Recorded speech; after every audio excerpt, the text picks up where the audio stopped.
of Anna University, Professor M.K. Surappa ji, faculty, officials and students of Anna University, ladies and gentlemen. Good morning to everybody. Vanakkapo, Vanakkam.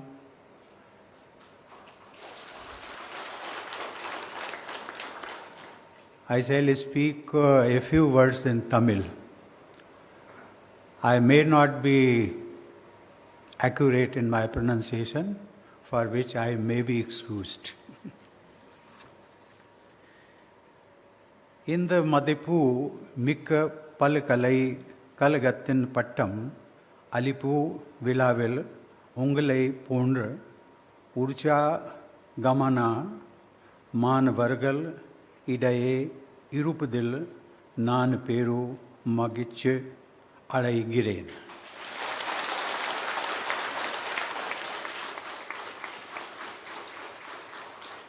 Hindu Pattam Petra, Yanadu Ilam, Nanabar Galuku, Kuripaga, Our Galin, Sirappa Na, Seyal Tiran, Matrudam, Kalvi Tirunukaga, Padang Kangalai, Vendravarg Luku, Yanadu Man Maranda Valtu Kal.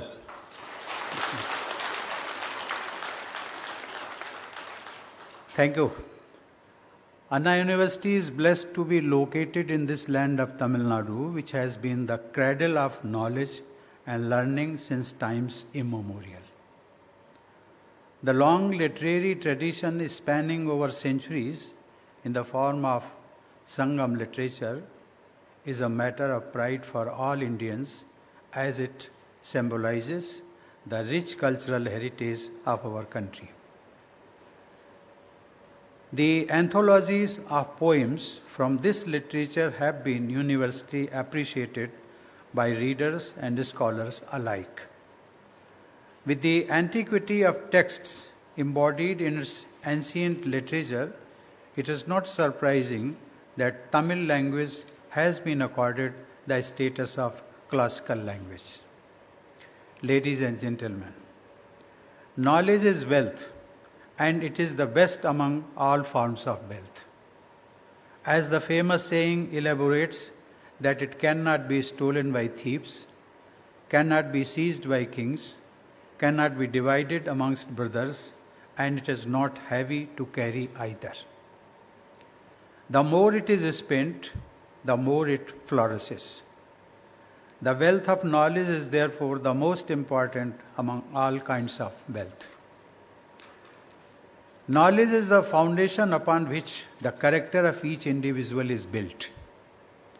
I have said earlier, and would like to reiterate, that education is the catalyst for change, and the youth is the most potent agent of social transformation. Educated youth, given the right direction, can bring revolutionary changes in the course of history. That is what the National Education Policy 2020 aims to achieve. Last year, I had the opportunity to discuss with the visitors and vice chancellors of the central universities and higher education institutions the educational scenario in our country and the implementation of the new policy. The new policy seeks to implement a modern education system based on research, skill, and acumen relevant to the evolving needs of the present. At the same time, it would also include within its domain our rich cultural heritage in consonance with the futuristic outlook. The policy focuses on inculcating moral values and promoting understanding of Indian culture.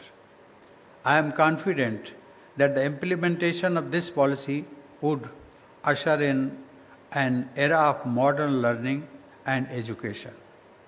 It will create a brigade of researchers and professionals who would take our country to the great heights of development, as befitting our national aspirations.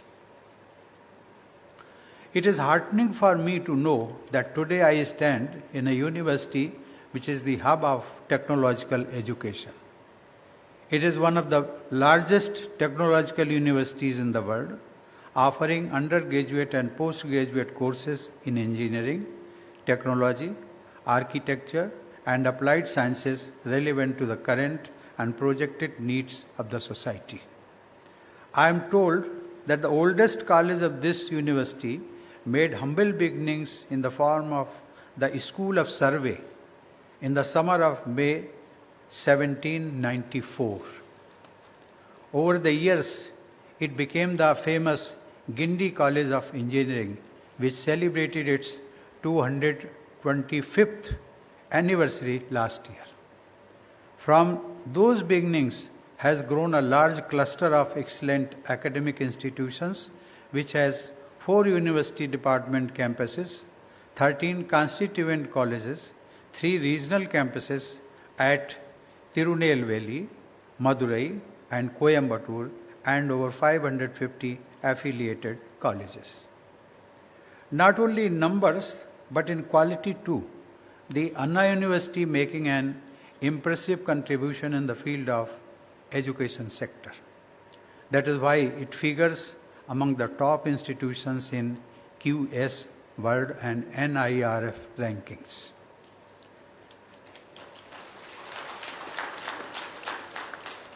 Ladies and gentlemen, even the number of the students has drastically increased over the years. What is more encouraging is that this university has been witnessing gender empowerment through education, and it shows in the number of women students at this university.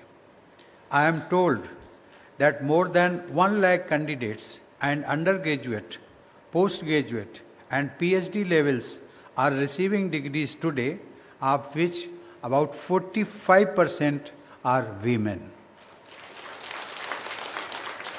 It was a bigger pleasure for me to know that out of total students being conferred with gold medals and first-class degrees today, more than 60% are women. I am told that out of 66 students being conferred gold medals, 42 are our daughters, and further, out of the 13 students I just gave gold medals to, I noticed 9 are girls. This shows the lead being taken by our daughters in our society. This excellence displayed by women is a reflection of the future of India as a developed nation. I congratulate each one of these daughters for this accomplishment, which is just a stepping stone on the path of future progress, both academic and personal. Anna University has created a conducive ambience for encouraging technological pursuits that cultivates the right learning attitude for the young students. The scientific temper that is nurtured in the students is well expressed in the projects and achievements of this university. I am glad to note that this is the first Indian university to design, develop, and operate a satellite in association with ISRO. Named ANUSAT, the satellite is not just an achievement, but also an inspiration for young minds across the globe to open up and reach for the stars. Ladies and gentlemen, it is an honor for me to come to Anna University as my esteemed predecessor, Bharat Ratna Dr. APJ Abdul Kalam, was also an alumnus of this university. The government of Tamil Nadu has done well to have instituted an award named after him. This university has produced icons like Dr. Varghese Kurian, who literally engineered a great social transformation through milk cooperatives. As the driving force behind the White Revolution, Dr. Kurian will always be remembered as one of the foremost social entrepreneurs of modern India. Such illustrious alumni of this university remain sources of inspiration not only for all of you, but also for all students everywhere. We in India believe in promoting knowledge for the benefit of all. I am reminded of the great poet Subramanya Bharati, who wrote, Purna Jnanam Polindin Nadu, Buddha Piran Arul Pongei Nadu, which says, our country, India, is blessed with complete knowledge. It is this place where resides the compassion of Gautam Buddha. It is this compassion combined with knowledge that helps a nation march ahead on the path of progress while promoting a culture of caring. I am confident that all the students receiving degrees today will walk this path in their life ahead and make their alma mater and our country proud. My young friends today are on the threshold of beginning a new journey. Some of you would be pursuing higher studies while others may take up professional responsibilities. But always remember that it is your deeds that will reflect your personality. Always try to give back to your family, society, and the country which have nurtured you in the most significant phase of your life. I am sure that you will never step back from putting in your best. I extend my best wishes to the students. I also congratulate their families who have worked hard to bring each one of them thus far in their journey of life. I also appreciate the faculty and administration on this occasion for their contribution. Thank you. Jai Hind.